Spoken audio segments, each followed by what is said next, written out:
دنیا میں جو تھوڑا سا بھی انسان پر انعام کر دے نا، احسان کر دے، تو بندہ اس کا احسان مند رہتا ہے۔ کیا ساری زندگی لوگ اپنے ٹیچر کے سامنے گردن اٹھا سکتے ہیں؟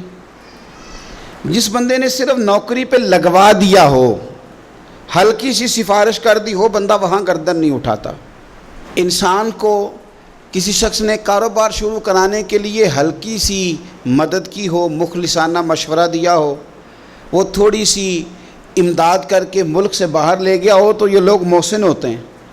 اور یقیناً جو محسن کا شکریہ ادا نہیں کرتا وہ اخلاقی طور پر بڑا کمزور آدمی شمار کیا جاتا ہے۔ لیکن یہ دنیا کے اندر جو لوگ ہم پر احسانات کرتے ہیں چھوٹے چھوٹے، ان احسانات میں ہماری گردن دبی رہتی ہے، ہم اپنی گردن اٹھا نہیں پاتے۔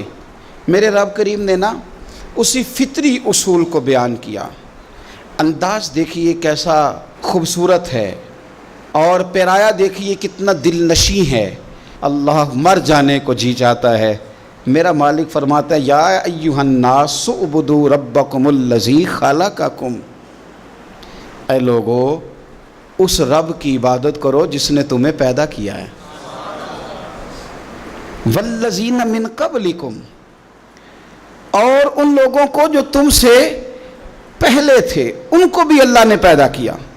اس رب کی عبادت کرو جس نے تمہیں پیدا کیا۔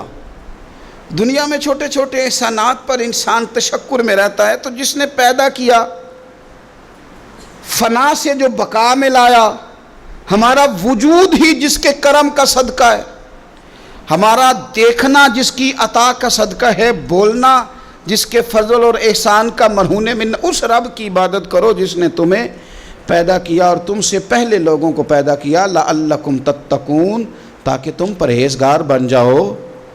عبادت کا نفع بھی تمہیں ہی ہوگا، کرو گے تو پرہیزگار بن جاؤ گے، تقوی ملے گا۔ اور فرمایا الذی جعل لکم الارض فراشا والسماء بناء وانزل من السماء ماء، فرمایا وہ جس نے تمہیں پیدا کیا۔ پھر اگلی جو بات ہے وہ کمال ہے، صرف پیدا کر کے چھوڑ نہیں دیا۔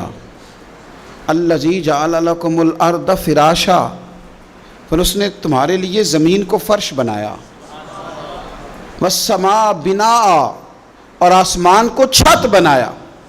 تمہیں چھوڑ نہیں دیا بلکہ تمہارے لیے سارے بندوبست کیے، رہنے کو زمین بنائی، آسمان چھت کی صورت میں بنایا، وَأَنزَلَ مِنَ السَّمَاءِ مَاءً، اور پھر اس نے آسمان سے تمہارے لیے پانی اتارا، فَأَخْرَجَ بِهِ مِنَ الثَّمَرَاتِ رِزْقًا لَكُمْ، اور پھر اس پانی کے ذریعے زمین سے پھل نکالے، کس لیے؟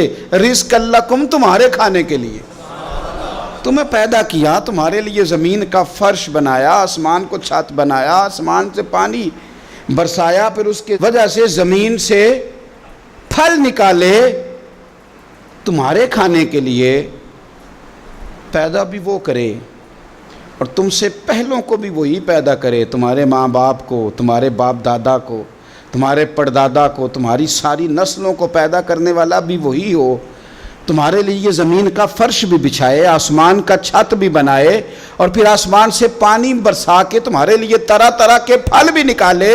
تو فرمایا فَلَا تَجْعَلُوا لِلَّهِ أَنْدَادًا وَأَنْتُمْ تَعْلَمُونَ، فرمایا پھر جان بوجھ کے رب کے ساتھ شریک تو نہ بناؤ، پھر تمہیں پتہ ہے، پھر تم جانتے بوجھتے ہوئے اللہ کے مد مقابل تو نہ بناؤ۔ تم تو جانتے ہو اگر مالک وہ ہے، خالق وہ ہے، رازق وہ ہے، تو معبود بھی وہی ہے، اس کے سوا کوئی عبادت کے لائق نہیں۔ کوئی ایسا نہیں کہ پھر جس کے سامنے سر سجدے میں رکھا جائے، پھر کوئی ایسا نہیں جس کے لیے انسان اپنی پیشانی اور ناک زمین پہ رکھ کے کہے کہ سبحان ربی الاعلیٰ، پھر وہی ہے جس کے لیے انسان جھک کے کہے کہ سبحان ربی العظیم، پھر وہی ہے جس کے لیے انسان تسبیح پڑھے، پھر وہی ہے جس کی مالا جپے، پھر اسی مالک کو منائے، پھر اسی کے لیے آنسو بہائے، اسی کے لیے جیے، اسی کے لیے مرے، اسی کے لیے صبح قیامت اٹھے، اسی کا نام زبان پہ رہے، اسی کی تسبیح ہو، اسی کی ذکر ہو، اسی کی یاد ہو، اسی کا ہر وقت انسان کو تصور ہو۔ یہاں کہ حضرت سلطان باہو نے کہہ دیا جو دم غافل 100 ਦਮ ਕਾਫਿਰ। ਫਿਰ ਸਾਨੂੰ ਮੁਰਸ਼ਦ ਇਹੋ ਪੜਾਇਆ ਹੂ